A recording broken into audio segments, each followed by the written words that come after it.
இவர் சனாதன எதிர்ப்புங்கிறாரு. அப்புறம் ஏன் கோயிலில் போய் கும்பாபிஷேகம் நடத்துறாருன்னா, கும்பாபிஷேகம் எங்கள் அம்மா நடத்துது, எங்கள் அப்பா நடத்துகிறான், என் அண்ணன் நடத்துகிறான், என் தம்பி நடத்துகிறான். என்ன அவன் கூப்பிட்றான், நீ கூப்பிட மாட்ட. உனக்கு கூப்பிட்ற அளவுக்கு உனக்கு மெச்சூரிட்டி கிடையாது, உனக்கு பரந்த மனப்பான்மை கிடையாது, உனக்கு எப்போதுமே ஒரு புத்தி இருந்துகிட்டே இருக்கு. இவனெல்லாம் இங்கே கூப்பிடக்கூடாதுன்னு என் சொந்தம் பந்தம் என்ன கூப்பிட்றான், நான் போகிறேன். உணர்வுகளை மதிக்கிறேன், உணர்வுகளை மதிக்கிறேன். நான் போய் அப்பா என்னை எப்படியாவது முதல் மந்திரி ஆக்குன்னு நான் சாமி கும்பிடல, என்னை எப்படியாவது பிரதமர் மந்திரி ஆக்கு அப்படின்னு நான் சாமி கும்பிடல, எனக்கு எப்படி 100 வயசு ஆயுள் கொடுன்னு நான் போய் சாமி கும்பிடல. எங்க அக்கா தங்கச்சி அண்ணன் தம்பி மாமா மச்சான் என்னை கூப்பிடுறான். ஐயா எங்க ஊர்ல நான் கோயில் கட்டி இருக்கிறேன், எவனையோ கூப்பிடுறது பாரு, உன்னை கூப்பிடுறேன், நீ வா நீ வா, நீ வந்து தண்ணியை ஊத்து அப்படின்னு அவன் கூப்பிடுறான், நான் போறேன். உடனே இவனுக்கு வந்து அவனுக்கு அவங்களால புரிஞ்சிக்க முடியாது. இந்த அரசியலெல்லாம் புரிஞ்சுக்கிற அளவுக்கு மூளை கிடையாது அவனுக்கு. இந்த அரசியலை புரிந்து கொள்ளக்கூடிய அளவுக்கு மூளை உள்ளவன் எவனும் இல்லை. அவனுங்க பார்த்து திருமாவளவன் தடுமாறுகிறாருங்கிறான், மாற்றி மாற்றி பேசுகிறாருங்கிறான். ஏன்னா இந்த லீடர்ஷிப்பை எப்படியாவது டேமேஜ் பண்ணணுங்கிறத அவன் நோக்கம். திருமாவளவன் என்கிற தலைமைத்துவத்தை தமிழகத்தில் சிதைக்க வேண்டும் என்கிற காழ்ப்புணர்ச்சியோடு பலரும் இங்கே பேசிக் கொண்டிருக்கிறார்கள். ஒன்றும் பண்ண முடியலையே இவன்ட்ட. என்ன ஆசை காட்டினாலும், என்ன வித்தை காட்டினாலும் எதுக்குமே ஏய்ந்து போகாத, இணங்காத, இசைவு கொடுக்காத ஒரு ஆளா இருக்கிறானே, அசைந்து கொடுக்காத ஒரு ஆளாக இருக்கிறானே. இதுதான் பிரச்சனை, இதுதான் பிரச்சனை. அது எப்படி நீ இங்க போயிட்டா அங்க எப்படி உறவு வச்சுக்க அப்படிங்கிறான். அவங்க 2 பேருமே உறவு வச்சுக்கிறாங்களே, அது எப்படி? ஜெயிச்சவங்களும் தோத்தவங்களும் அடுத்த நாளே சந்தித்துக் கொள்கிறார்களே, அதையே யாரும் கேள்வி கேட்கல? தீய சக்தின்னு சொன்னார் இல்லையா? இப்ப தீய சக்தின்னு சொன்னவர் எப்படி அவரை போய் தீய சக்தியை பார்க்கலாம் அப்படின்னு யாராவது விவாதம் நடத்தினாங்களா? அதுல என்ன அரசியல்? இப்ப 2 பேரும் ஒன்னா இருங்கப்பா, அப்பதான் பிஜேபியை எதிர்க்க முடியும் அப்படின்னு திருமாவளவன் சொன்னா, திருமாவளவனுக்கு என்ன ஆச்சுன்னு கேட்கிறான். இந்த அரசியலை புரிந்து கொள்ளுகிற வலிமை அவர்களுக்கு இல்லை. அதுதான் பிரச்சனை. அம்பலப்படுத்துவதில் உறுதியாக இருப்பேன். நான் எங்கே சுற்றி வந்தாலும் தமிழ்நாட்டுக்குள் பிஜேபி வலிமை பெற்றுவிடக் கூடாது, RSS காலுண்டு விடக்கூடாது. அதுதான் என்னுடைய கவலை. திமுக கூட்டணி தோற்று போனது என்பது ஒரு கவலை. அதை விட நம் கண் முன்னாலேயே அதிமுகவை இப்படி சிதறடிக்கிறார்களே என்ற கவலை.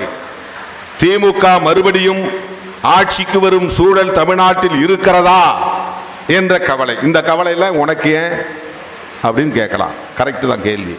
இது சராசரி மனிதர்களுடைய பார்வை. இதுதான் ஒரு ட்ரெடிஷனல் அப்ரோச், அதாவது ஒரு மரபு வழி அணுகுமுறை. நீ அதை தாண்டி நான் கவலைப்படுகிறேன். திராவிட அரசியலுக்கு முற்றுப்புள்ளி வைக்க வேண்டும் என்று பெரியார் காலத்தில் இருந்து தொடர்ச்சியான முயற்சிகள். ஏன் திமுக ஒழியணும் அப்படின்னு நினைக்கிறாங்கன்னா, அது வெறும் கலைஞர் குடும்பத்தை ஒழிக்கணுங்கிற அரசியல் கிடையாது. அது சிலருடைய நோக்கமா இருக்கலாம். திராவிட முன்னேற்ற கழகம் பேசுகிற அரசியல் விளிம்பு நிலை மக்களுக்கான அரசியலாக இருக்கிறது. அல்லது பெரியார் அரசியல் சனாதன எதிர்ப்பு அரசியலாக இருக்கிறது. அதுதான் வர்ற உள்ளாட்சி தேர்தலில் எத்தனை இடம் வாங்கலாம், MP தேர்தலில் எத்தனை இடம் வாங்கலாம், அதெல்லாம் இடையில நம் பயணத்தில் வந்துட்டு போறது. அதுல அந்த எண்ணிக்கை பற்றி நமக்கு பிரச்சனை கிடையாது. தோழர்களே, அப்படிப்பட்ட கருத்தியல் புரிதலோடு இந்த களத்தில் நிற்கிற நம்மை பலவீனப்படுத்த வேண்டும், இந்த தலைமையை சிதைத்து விட வேண்டும் என்கிற காழ்ப்புணர்வோடு பலரும் இங்கே கதைத்துக் கொண்டிருக்கிறார்கள், அவதூறுகளை பரப்பி கொண்டிருக்கிறார்கள். அதை நாம் பொருட்படுத்த தேவையில்லை. தனிப்பட்ட முறையில் பிஜேபி மீது நமக்கு எந்த வெறுப்பும் கிடையாது. பிஜேபி தலைவர்கள் வந்துருச்சு, அதனால எல்லாரும் அது எப்படி அவருக்கு நட்பு உறவு அப்படின்னு பேச ஆரம்பிச்சாங்க. இப்போ நான் சொல்றேன், காலையில் எனக்கு 8:30 மணிக்கு டெல்லியிலிருந்து ஒரு அழைப்பு வந்தது. +11 போட்டு நம்பர், லேண்ட்லைன் நம்பர். என்ன நம்பர்னு தெரியாமல் நான் எடுக்கலை. அப்புறம் அடித்த உடனே சார் உங்கள்கிட்ட ஹோம் மினிஸ்டர் பேசணுங்கிறாரு அப்படின்னாங்க. யாருங்க? என்ன? அமித்ஷா பேசணுங்கிறாரு அப்படின்னாங்க. நான் உடனே சரி லைன் கொடுங்க, என்ன இணைப்பு கொடுங்க. என்ன இணைப்பு கொடுத்த உடனே Thirumaji how are you, how old are you, my best wishes, happy birthday என்று சொன்னார். யாரு? அமித்ஷா. எனக்கு இன்னைக்கு பிறந்த நாள் வாழ்த்து சொன்னார். அவருக்கு நான் நன்றி சொன்னேன். உங்களுக்கு ரொம்ப நன்றி, உங்களுடைய வாழ்த்து கிடைத்ததற்கு நன்றி. இது அவுட் ஆஃப் த பாலிடிக்ஸ் இருக்கிற ஒரு நட்பு. அவர் இதுக்கு முன்னாடி சொன்னாரா எனக்கு தெரியல, ட்ரை பண்ணியிருக்கலாம். நமக்கு இன்னைக்கு கூட நான் வந்து எப்போவுமே சைலண்டில் தான் போட்டிருப்பேன். திடீர்னு தயாளன் ஃபோன் பண்ணி உங்களுக்கு டெல்லியிலேருந்து ஹோம் மினிஸ்டர்லேருந்து ஃபோன் வருது போய் அட்டன் பண்ணுங்க சொன்ன பிறகு தான் எடுத்து பார்க்குறேன். 4 கால் 5 கால் மிஸ்டு கால் இருந்துச்சு. அப்புறம் நான் அடித்தேன். 2 கால் அவங்க எடுக்கல, 3வது கால் எடுத்தாங்க. என்னுடைய சர்டிஃபிகேட்டில் என் பிறந்த நாள் வந்து 10/7/1962. அப்போ வந்து அப்படி எழுதிட்டாங்க. என் ஜாதகத்தில் எனக்கு எழுதியிருந்த பிறந்த நாள் ஆகஸ்ட் 17, ஆவணி 1. ஜாதகம் எழுதுறவங்க தான் கரெக்டான தேதியை குறிப்பாங்க. ஏன்னா இப்போ உள்ளூரில் இருக்கிற ஐயருங்க வந்து கரெக்டாக எந்த தேதியில் பிறந்தமோ பிறந்த தேதியை கரெக்டாக ஆவணி மாதம் 1ஆம் தேதி சுபகிருது வருஷம் ஆவணி மாதம் 1ஆம் தேதின்னு எழுதி வச்சிருக்கிறாங்க. அதனால் நாம் வந்து 10/7 கொண்டாடுறதில்லை. பிறந்த நாள் கொண்டாடுறதுன்னு முடிவான பிறகு சர்டிஃபிகேட்டில் இருக்கிற தேதியை மறந்தாச்சு. ஜாதகத்துப்படி எழுதின தேதி அதுதான் உண்மையான தேதி. அது எந்த ஆங்கிலத்துக்கு எந்த தேதி வருதுன்னு பார்த்தா அது ஆகஸ்ட் 17க்கு வருது. அதனால் இப்போ நம்ம கொஞ்சம் காலமாக ஆகஸ்ட் 17 கொண்டாடிக்கிட்டு இருக்கிறோம். அந்த சர்டிஃபிகேட் நம்ம மாற்ற முடியாது. ஒரு அரை மணி நேரம் கழித்து மறுபடியும் ஒரு கால் அதே டெல்லியிலேருந்து வருது, லேண்ட்லைன்லேருந்து. நான் எடுத்தேன். சார் உங்கள்கிட்ட ரயில்வே மினிஸ்டர் பேச விரும்புகிறார் அப்படின்னாரு. அஸ்வின் சொல்லிட்டு வேற ஏதோ பிரச்சனையாக இருக்கும்னு நான் நினச்சேன். அவர் எடுத்தெடுப்பிலே தமிழில் பேசுகிறார். சார் வணக்கம், வாழ்த்துக்கள்னாரு.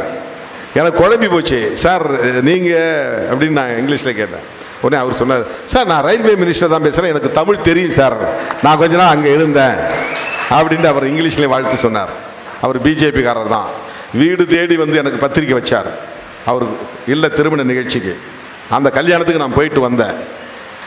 பிஜேபியின் கொள்கையை எதிர்ப்பது என்பது வேறு, தனிநபர் உறவு என்பது வேறு. நீங்கள் ஆதரவு கொடுத்துட்டீங்க, திமுக கூட்டணி தொடருதான். திமுகவோட நல்ல நட்பில் தான் இருக்கிறோம், உறவு தொடர்கிறதுன்னு சொன்னேன். உடனே அது எப்படி இங்கேயும் போவீங்க அங்கேயும் போவீங்களா, அங்கே ஒரு கால் இங்கே ஒரு கால். இது தமிழ்நாடு ட்ரெடிஷ்னல் பாலிடிக்ஸ். பேசக்கூடாது, இங்கே போனால் அங்கே பேசக்கூடாது. ஜெயலலிதா அம்மா இருந்தப்போ அதிமுக தலைவர்கள் யாராவது அவளை பார்த்து தான் ஓட்ட முடிச்சிருவாங்க. வேண்டாம் வேண்டாம் வேண்டாம், ஃபோட்டோ எடுத்து எவனாவது அனுப்பிச்சிருவான் அப்படி மிரட்டி வச்சிருந்துருக்காங்க. அதிமுக திமுக தொண்டர்கள்ட்ட இந்த அரசியல், இந்த தாக்கம் இன்னும் இருக்கு. அதை முதல்ல உடைச்சவன் திருமாவளவன். நான் திமுக கூட்டணியில் இருக்கும் போதே அப்போல்லா மருத்துவமனைக்கு நான் போனேன். நான் வந்தேன். அதுக்கு பிறகுதான் ஒவ்வொரு தலைவராக போனாங்க. அந்த மரபு வழி அரசியல் கலாச்சாரத்தை உடைத்தவன் திருமாவளவன். இப்ப ஏன் அவங்க ஒன்னா சேர, கூட்டணிக்காக சேர சொல்றோம், எலெக்ஷனுக்காக சேர சொல்றோம். அதை நீங்க எப்படி சண்டை பண்ணுவோம், சண்டை போட்டுங்க, பிரச்சனை பண்ணுவோம் பண்ணிக்கங்க. ஆனா பிஜேபியை எதிர்க்கணும் போது டிவிக்கே என்ன சொல்றாங்க, எங்கள் கொள்கை எதிரின்றாங்க. ஓகே. டிஎம்கே என்ன சொல்றாங்க, இவ்வளவு நாளா நாங்க எதிர்த்துட்டு இருக்கோம், தொடர்ந்து எதிர்ப்புன்றாங்க. இந்தியா பிளாக் என்ன சொல்லுது, அவங்களை எதிர்ப்பது தான் அரசியலுங்குது. அப்போ ஏன் இவங்க ஒரே அணிக்கு வரக்கூடாது? இதுதான் திருமாவளவர் எழுப்புகிற கேள்வி. இதில் என்ன தப்பு இருக்குது? கேரளாவில் காங்கிரஸ் இடதுசாரிகளும் பயங்கரமான மோதல். பினராயி விஜயன் ஆர்எஸ்எஸ் காரர்னே பேசுறாரு. ராகுல் காந்தி அங்க இந்தியா பிளாக்ல கூட்டணியில் மார்க்சிஸ்டும் உட்காருது, காங்கிரஸும் உட்காருது. மேற்கு வங்கத்தில் மம்தா பானர்ஜிக்கும் காங்கிரஸுக்கும் சண்டை. ஆனா இந்தியா பிளாக்ல 2 பேரும் வந்து ஒன்னா உட்கார்றாங்க. தமிழ்நாட்டில் அப்படி ஒரு அரசியல் நடக்கக்கூடாதா? இதை திருமாவளவன் சொன்னா உங்களால் அதை புரிந்து கொள்ள முடியாதா? உங்க கட்சியிலிருந்து ஆளை தூக்குறாங்களே. இப்ப கூட நான் ரெடியா இருக்கிறேன். எவ்வளவு பேர் வேணும் நானே அனுப்பி வைக்கிறேன். எங்க பாசறையில் உங்களுக்கு தேவையான அளவுக்கு படைத்தளபதிகள் உருவாகி இருக்கிறார்கள் என்றால் அது எனக்கு மகிழ்ச்சி தானே.